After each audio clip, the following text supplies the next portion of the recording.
First thing is, I like to do this. I call it the magic wand. All right. So as I said, you guys are already in the 1% because you've already dedicated time. You've already put this on your calendar. You've already shown up. I know you're a high performer. I know you work incredibly hard, right? So then let me ask you something. Close your eyes and imagine with me for just a second here, a couple seconds. If I had a magic wand and I could give you any net worth that you want, any lifestyle that you want, any level of freedom that you want, what would that be? What would it look like? Write down one thing that you just thought of. Just one. Don't share it yet. Just write it down. One thing.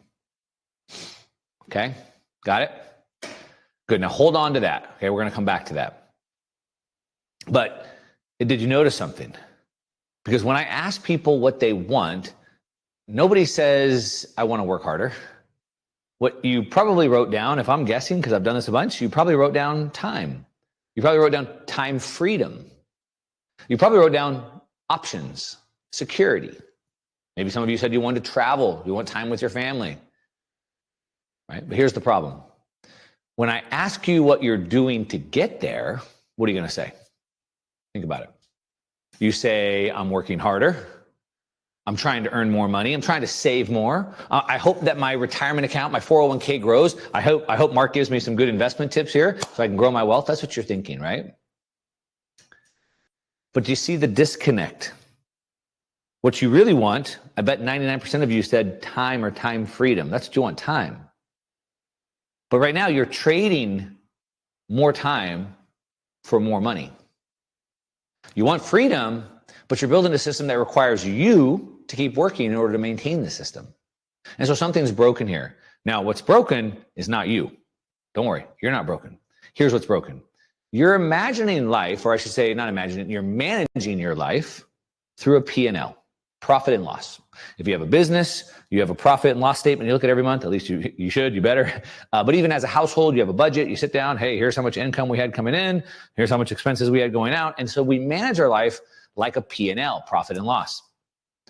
What does that mean? It means that we optimize for revenue. We're trying to get more profit in the door. I'm trying to make more money. How do I make more money? How do I increase my income? Right? Here's the problem with that. Revenue is vanity, but your balance sheet, that's your destiny. Now, your life isn't going to improve when your W-2 income improves. Your life will improve when your balance sheet, when your assets improve. You see, I'm going to break this down for you, but we can have two different people that both earn $500,000 a year. Both of them earn $500,000 a year. Both of them spend $450,000 a year.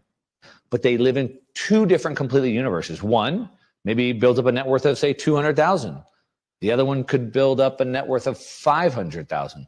Same income, same spending. One's not skimping their Starbucks every day. Same income, same spending, but they use a different system. Okay, now here's what this gap, this disconnect costs us. So let's say that you have, 15 years until you want to retire, until you want financial freedom.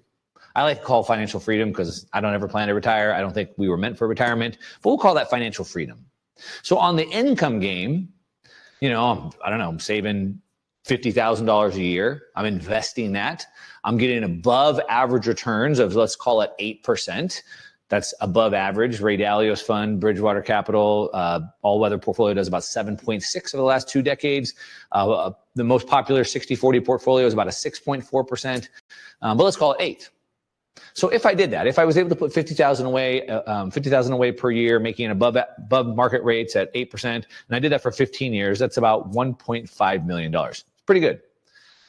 But if I play the asset game and I built my assets instead, I could turn that same amount of money in 15 years into, say, almost $8 million. It's a big difference. The cost of staying on the income treadmill is $6.2 million. That's what you lose, the $6.2 million. The cost of inaction. That's the cost of staying on that treadmill. That's $413,000 per year.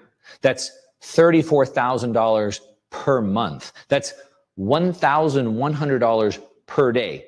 Every single day you wait. You lose $1,100 in future compounding. type type ouch. Type ouch in the box right now if that hurts. Okay? Type ouch. That's not 15 years from now. That's today. That's the cost of the wrong system.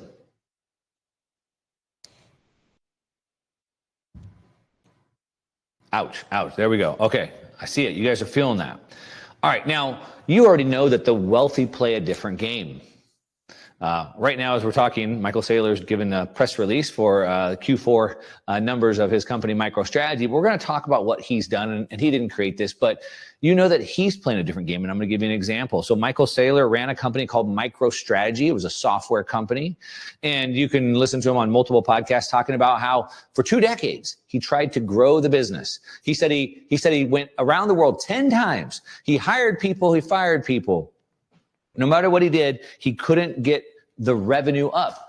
He had about $500 million in the bank account, but what's he going to do? Should he buy another company? Should he try to launch another software product? For 2 decades, he proved to himself, no matter what he does, he couldn't grow the valuation of the company. It was stuck at about $2 or $3 billion. So he decided to pivot. In 2020, he decided to change. Instead of chasing revenue like us, at some point, all of us were going to hit the cap. Our revenue is going to be capped out. There's only so many hours you can work in a day. There's only so many side hustles or side businesses that you can start. Your business is going to cap out. So just like Michael Saylor, eventually we find ourselves plateaued. So what he did is said, you know what? Instead of trying to grow the revenue, instead of being on a profit and loss, I'm going to run a treasury strategy. And what the treasury strategy is going to do is I'm going to manage the company like a treasury, not a P&L. Instead of trying to grow revenue, I'm going to grow the assets. Within 5 years, he took a company that could not grow after 2 decades. And within 5 years, he took it from 3 billion, where it was stuck, to 50, from 3 to 50 billion. And he didn't earn more revenue. He didn't earn any more revenue. He didn't sell any more software. He didn't work harder. What he did is he changed the system of how he was building wealth. Now, look, I'm no Michael Saylor, and neither are you, right?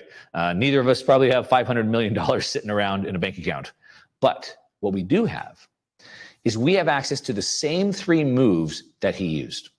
We can copy the same 3 moves. We can copy the strategy. The third one does 80% of the work. Now, time is dwindling down, so I don't know now, in the next 50 minutes or so, I'm going to show you how to build that system. It's a treasury system. It's a personal treasury system that can fund your life without having to sell your future. But first, let me show you the first move, okay? This is the shift that you need to make. Now, what we want to do today, we want to make the shift from a worker mentality, a worker approach to the game, to a treasure, like what Saylor did. As a matter of fact, he changed his company's name. He dropped the micro. So instead of MicroStrategy, it's now called Strategy. And we want to do the same thing. We have to change our identity from worker to treasure. Now, a worker trades their time for money. They optimize their income. They work harder. They schedule more work in there. They grow their skills so that each hour earns them more money. That's great. But they manage their life like a P&L, trying to make more profit. And then, how do I spend less money? How can I skip my morning coffee? How can I take one less vacation? How about if I never take my wife out to dinner and I just save my way to wealth? How do I save more? How do I cut expenses? When they need cash, the worker mentality, when they need cash, what do? They sell assets. They're afraid of debt. Dave Ramsey says, never use debt. It's dangerous.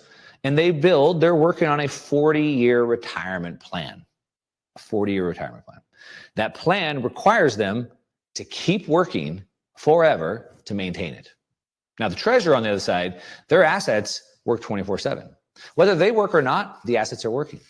Instead of optimizing for profits or revenue, they're optimizing for collateral, not income. They manage their life like a balance sheet, not a P&L. When they need cash, they get liquidity against assets. The assets fund their life. They never sell. They use leverage, but they use built-in safety systems. And they're building a generational wealth plan that outlives them. Now, it's the same person, just a different operating system.